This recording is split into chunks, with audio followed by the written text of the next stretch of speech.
So just kind of going over the fire that happened yesterday at the recycling plant, specifically, when you guys responded, how many engines were out there? What were you guys doing to put out this fire? And specifically, how did it start? Yes, well, so I can answer a lot of that for you. The call came in initially through our dispatch center at 15:36, so about 3:30 in the afternoon. The first responding company came from here. They had a response time in just under 4 minutes, which is kind of our goal. They arrived and found a heavy fire showing. It happened to occur at a time when we actually had a multi-company tactical drill going on in our drill field, so there were a lot of other units in this first due area, so we had extra units coming. Ultimately, what that ended up being, we didn't officially strike additional alarms, but because we had so many companies in this vicinity, we were able to pull them in as needed. That ended up to be 4 chief officers, 7 engine companies, 2 truck companies, 2 water tenders, 2 medic units, our support services vehicle, and our fire marshal's office. And were you guys able to obviously identify how the fire started? What specifically was on fire in that moment? So we have not been able to specifically identify what actually started the fire, and that is very unlikely that we will. At this point, it's still under investigation, but it's most likely going to be undetermined. And the reason for that is essentially the contents of the fire are components of automobiles, large appliances, things like that, because it is a recycling facility. So they would take an automobile into receivership. The first thing that they do is make sure that there's no fuel, there's no oil. They remove the batteries. They have protocols in place as an industry, and most of them do. They remove all of those sorts of things that are ignition sources. And then the vehicles are basically scrapped. They're put into a pile, and when you were there, you probably saw that pile is, roughly 20 feet tall and, maybe 100 feet in diameter. So it's a big pile of essentially crumpled cars and large appliances. So the contents fueling the fire would be anything that's left over minus batteries and fuel. So, interior components, any plastic trim, things like that is what was actually burning. And how long did it take to officially put out that fire for you guys? I know you guys were working late in the night. There's a lot of different heavy machinery moving stuff around. Just how long did that take for you? Yeah, we actually had a very good, well-choreographed joint operation with the Radius employees. A lot of their specialty equipment that they use normally for handling that type of material was super helpful for us. We had to work hard to make sure that they were safe, especially respiratory protection with smoke and those other byproducts from fire, but they use what they would call material handlers. Most people would call those an articulating grapple crane.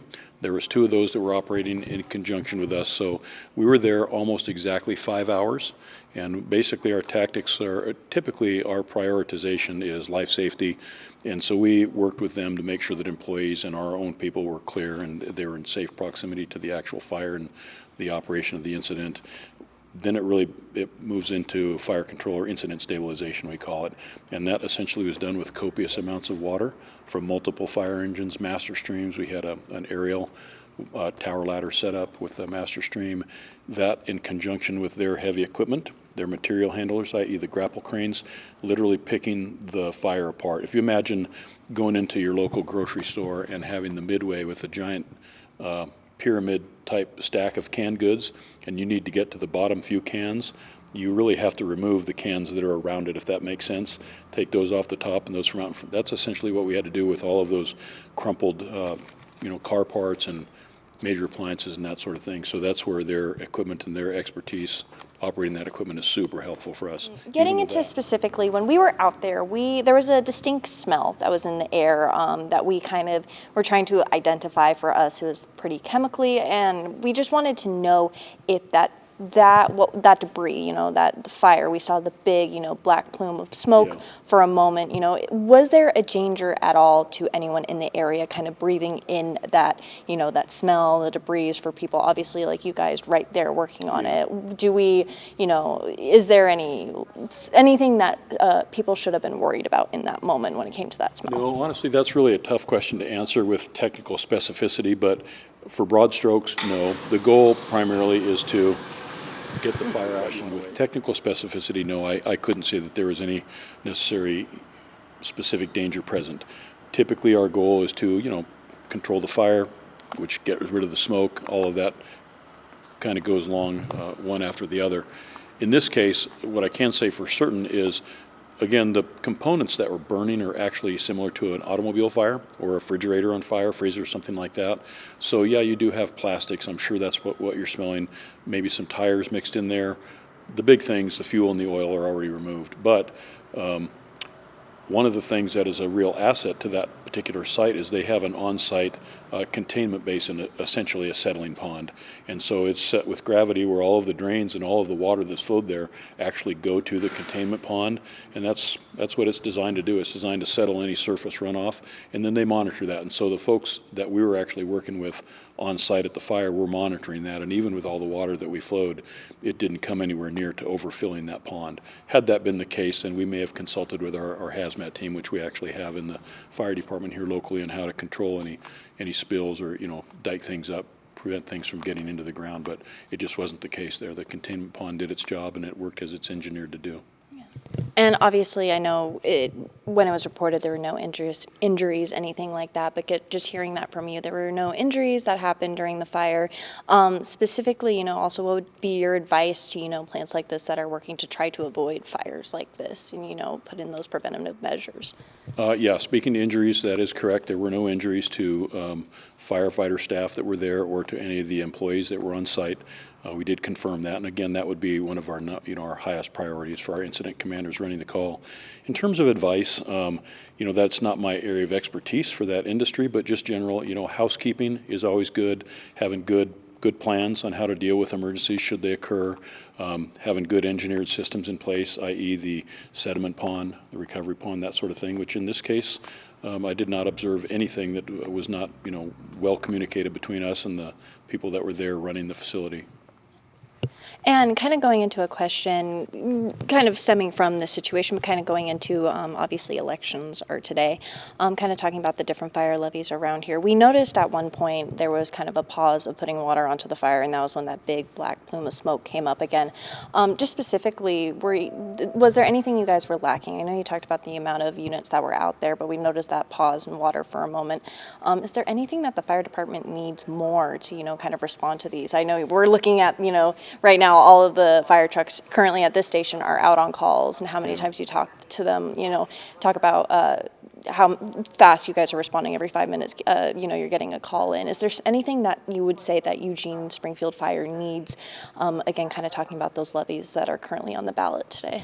Yeah, what I would say around that is the pause that you noticed in the actual water flow, that was more of a logistical issue for us. And essentially what that is these are big pumping engines. They consume, fuel to pump, and when they're pumping a lot of water like that, they're working heavily. And so we literally changed out a couple of the engines for fuel.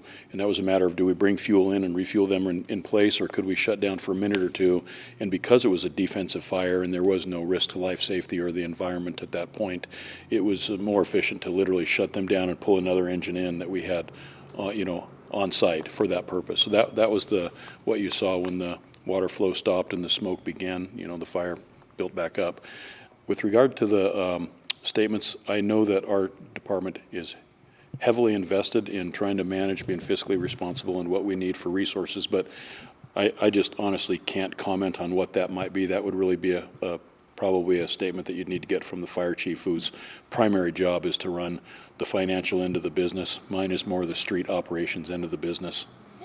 Absolutely. And this might be a little bit of a dumb question, but it was just, one that I had that I'm hoping other people would have had too. Obviously, it was raining yesterday. I was absolutely drenched when we were out there. How does that work when it comes to, you guys, you're putting out a fire? Is it helpful? Is it, you're trying to navigate, again, like you said, with those pauses? Like, if it's raining, does it help, or does it kind of make things worse? It really depends on the type of the incident that you're trying to manage. If it's fire outdoors, vegetation, it's generally helpful as long as it doesn't get so much precipitation that it limits vehicle travel. If we're trying to drive up a dirt road or something like that and it makes it slick, it could be a problem. But generally, it's helpful in that context. For a building fire, if we're working inside the building, it has less significant of an impact because the roof would be doing its job. Inclement weather can definitely be problematic for us. Our bunker gear, our personal protective equipment's really good at shedding water, but eventually, water will get through it. And so, if our people are out there working for hours and hours on end and it's cold and windy and they're wet, that's just harder on the human body. Makes it a little bit more necessary for us to do rehabilitation of our folks that are on site a little bit sooner. So it can have a variety of impacts. It really just depends on the duration of the event and what the operation is. But for broad strokes, it really doesn't slow us down.